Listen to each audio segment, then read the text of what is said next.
Hello guys, welcome back to my channel. At pag-uusapan muna natin muli guys ay ang naging kontrobersyal na 1 piso Jose Rizal 1972 and 1974. Ito po guys. Ito po yung dati na naging viral sa social media o sa TV o sa kay KMGS ay Jessica Suho na halos sumabot ng 1 million ang halaga po nito guys. Ng halagang 1 million daw itong piso Jose Rizal 1972 or 1974. Pero katotohanan guys ay hindi po ganoon ang presyo dahil ang naipakita po guys na piso na sinasabi nila na milyon ang halaga ay hindi po yun totoo dahil pinatunayan po guys ng Bangko Sentral na hindi po nila gawa po yun at yun ay isang replika lamang po. At ito po guys, alamin natin kung gaano nga ba karami at ang kamahal o ang halaga na ngayon itong piso na to na 1 piso Jose Rizal 1972 at 1974. Ito yung ito guys 19 ito makintab siya.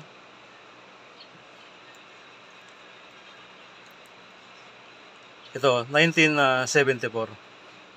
So pag-usapan po natin muna yung 1972. Ito po meron tayong 5 meron tayong 5 na piraso 1972 na piso na Jose Rizal. Ito po. So ito guys, lapit natin. Ayan guys. Yung usap-usapan guys na nag-viral na halos 1 million ang halaga ng 1 piso Jose Rizal ay hindi po yun totoo guys dahil mababa pa ang bintahan nito, ang coins na to. At katunayan guys, ang 1 piso Jose Rizal na 1972 ay alam nyo ba guys kung gaano karami ginawa nito sa ibang bansa? Ang 1972 guys, katulad nito ay piso Jose Rizal, ito 19, tignan natin guys, 1972, Republika ng Pilipinas. Ang gawa po ito guys sa ibang bansa ay kung ilang piraso po ito ay umaabot po ng 121,821. Ito po yung inabot po ng kung ilang piraso po ginawa nito guys. Kung tama po yung pagkabanggit ko guys na 1972 ay pagkagawa ay ilang piraso to ay 121,821,000. Nga ba yun? Medyo mahina yata tayo sa math guys. So basta ito, umabot ng 121 million mahigit ang halaga, ang pagkagawa o mintage nito guys, yung pagkagawa nito. So napakarami po. Napakarami ang gawa niyan. So sa dami po niyan ay kumbaga ay common pa rin at napakarami pa rin ang umiikot sa atin na nagtatabi ng ganitong uri ng piso Jose Rizal 1972. At then itong isa po ay 1974. Yan o. Yan, 1974. Kita nyo po guys.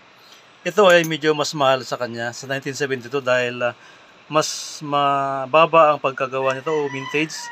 At umaabot naman po ng pagkagawa nito ng 65 million mahigit guys.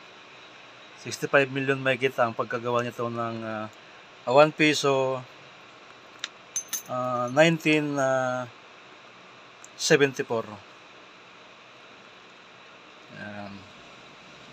Yan po. Yan po yung istorya po niyan.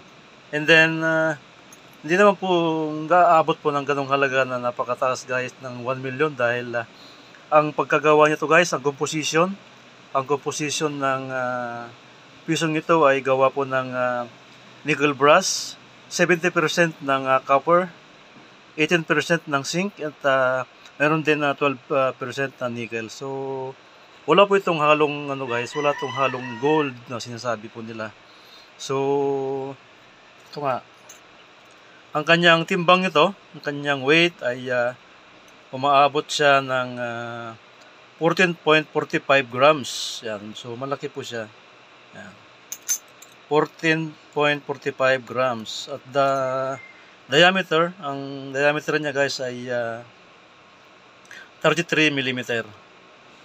33 mm po ang kanyang diameter. Then ang thickness niya ay ang umabot naman ng 2.17 mm ang kanyang thickness niya. So yung shape niya, po ay yung ano to, round. Bilog po siya, bilog. Ano siya, raided, may guhit-guhit po siya sa side niya po, may mga ano siya, raided siya. Yan. So ito, na-demonetize na to guys, demonetize noong January 2, 1998. Kumbaga guys, yung hindi pa nakakaalam, hindi na po to pwedeng ibili sa merkado, itong pira na to, noong year January 2, 1998. Ito po. Yan. So, ito po yung kanyang obverse. Ito po yung kanyang obverse guys. O kaya kanyang harap. Ito. Piso. Yan. Jose Rizal. So, mayroon kayong makita dyan, malaking isang 1. Yun po ang ibig sabihin ay isang piso po ng Jose Rizal. Ito po yung sinasabi nila na kanyang obverse o kaya harap. Doon po tayo sa punta natin man sa reverse niya. Sa reverse guys. Ito po yung kanyang ito po yung kanyang obverse, harap. Then din naman tayo sa kanyang reverse kumbaga guys, sa likod niya, sa likod. Parang pansin niyo guys, parang baliktad, 'di ba? Dahil yung tapat ng ulo niya dito, tapat ng ulo niya ay dito rin dun nasa baba naman yung year nasa taas naman ng kanyang 1974. So ito po yung kanyang reverse sa likod po. So ito guys, yung aking kunting mabanggit, aking kunting may bigay na informasyon itong pisong ito ng 1972 and 1974 na piso Jose Rizal na malaki guys, na pinag-usapan noon kay Jessica Soho na sa TV na napakalaking halaga na umabot po ng 1 million ang isang halaga. Pero pinatunayan po guys, inuulit ko na pinatunayan ng Central Bank na wala pong gawa nilang ganun, dahil yung pinakita po na piso na yon ay replica lamang po, replica. So ito guys ay ang bintahan po sa merkado guys ay mababa. Kumbaga ay depende naman sa mga talagang bintahan ay mababa lang po, nasa 20 pesos pataas. And then yung mga ibang vlogger naman na naghahanap talaga guys ng mataas na klase, lalo na pag talagang napakabago pa ang yung piso ng ganito guys, ay may mga graded po sila. Kumbaga ay may mga kasabihan po yan na may graded kung mas mataas talaga ang kanilang pagbili ng iyong piso. So nasa sa inyo rin guys kung magkano ang gusto nyo i-presyo, at kung magkasundo kayo ang mga coins collector sa inyong halaga na yung ipipresyo sa kanila, ay depende sa inyo kung kayo mag-usap. Pero talagang ang presyo po sa merkado ay hindi pa naman po gaano kataas, dahil mataas na po yun guys ng 100 o 200 sa merkado po. Pero sa mga vloggers na nangangailangan po ng ganitong piso, lalo na po yung mga bago pang ganito na hindi po talaga gas-gas, ay mataas ang bintahan po. Lalo na pag kayo po ay nagpresyo ng mataas at nagkasundo po kayo ng mataas na presyo, ay bakit naman po hindi. Pero ang katotohanan po guys ay hindi po talaga umabot ng halagang 1 million pesos ang halaga nito, na katulad na nasa KMGS kay Ma'am Jessica Suho. Okay.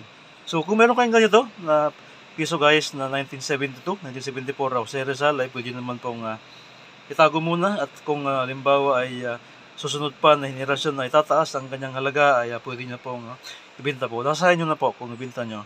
So ito guys, ang aking konting informasyon lang at maibigay sa inyo na konting tips para sa inyo guys. At paki-subscribe naman ang ating channel guys.